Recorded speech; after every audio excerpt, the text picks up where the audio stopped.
ગુજરાતી ભાષામાં સે તાજા સમાચાર, દૈનિક અપડેટ્સ, હાલની ઘટનાઓ. હમણાં જ સબસ્ક્રાઇબ કરો અને નવા સમાચાર પામો.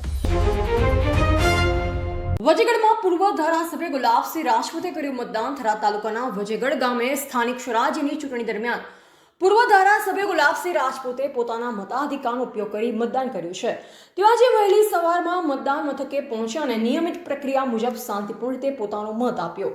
મતદાન બાદ પૂર્વ ધારાસભ્ય ગુલાબસિંહ રાજપૂતે મીડિયા સાથે વાતચીત કરતા જણાવ્યું કે લોકશાહીમાં મતદાન એ દરેક નાગરિકની મહત્વપૂર્ણ જવાબદારી છે. તેમણે મતદારોને અપીલ કરી કે તમામ નાગરિકો પોતાના ઘરેથી બહાર આવી વધુમાં વધુ સંખ્યામાં મતદાન કરીને યોગ્ય ઉમેદવાર પસંદ કરી લોકશાહીને મજબૂત બનાવે. તેમણે ખાસ કરી યુવા મતદારોને સંબોધતા કહ્યું કે યુવાનોનો મત દેશ અને વિશ્વના ભવિષ્ય માટે નિર્ણાયક છે, જેથી દરેક યુવાને અવશ્ય મતદાન કરવું જ જોઈએ. મહિલાઓ અને વરિષ્ઠ નાગરિકોને પણ ઉત્સાહભેર મતદાનમાં ભાગ લેવા અપીલ કરવામાં આવી છે.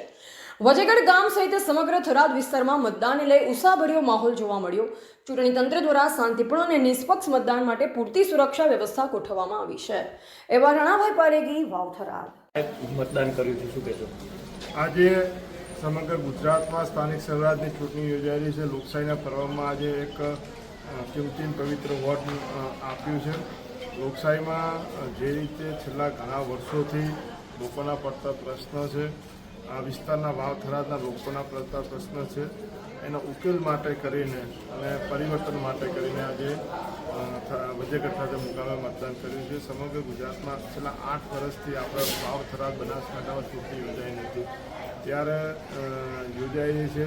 લોકશાહીની અંદર 5 વર્ષે ચૂંટણી કરવી જોઈએ, પણ આ વાવ થરાદ જિલ્લામાં 8 વર્ષે થઈ રહી છે. ત્યારે લોકશાહીનું જતન થાય એના માટે કરીને ખાસ કરીને અહીંયાના ખેડૂતો, પશુપાલકો, મજદૂરો, મહિલાઓ, યુવાનો, બેરોજગારોના પ્રશ્નો છે, એને પાછા મળી રહે એના માટે કરીને આજે વજેગઢ ખાતે મતદારોને શું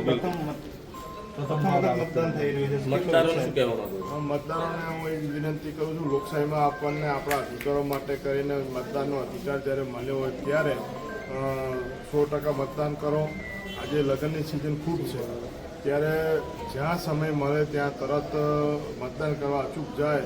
કેમ કે 5 વર્ષે ચૂંટણી આવતી હોય છે અને 5 વર્ષે ચૂંટણી આવે ત્યારે આપણો મતનો અધિકાર ના આપણે વાપરીએ, ત્યારે ક્યાંક મતદાન ઓછું થાય, જેના લીધે પછી 5 વર્ષ આપણે કોઈને કહી શકતા નથી કે મારા કામ થયા ના થયા. એટલા માટે કંઈ લોકશાહીમાં 100% વોટિંગ કરવું જોઈએ. હું આપના માધ્યમથી સર્વ વાવ થરાદ જિલ્લાના, બનાસકાંઠા જિલ્લાના મતદારો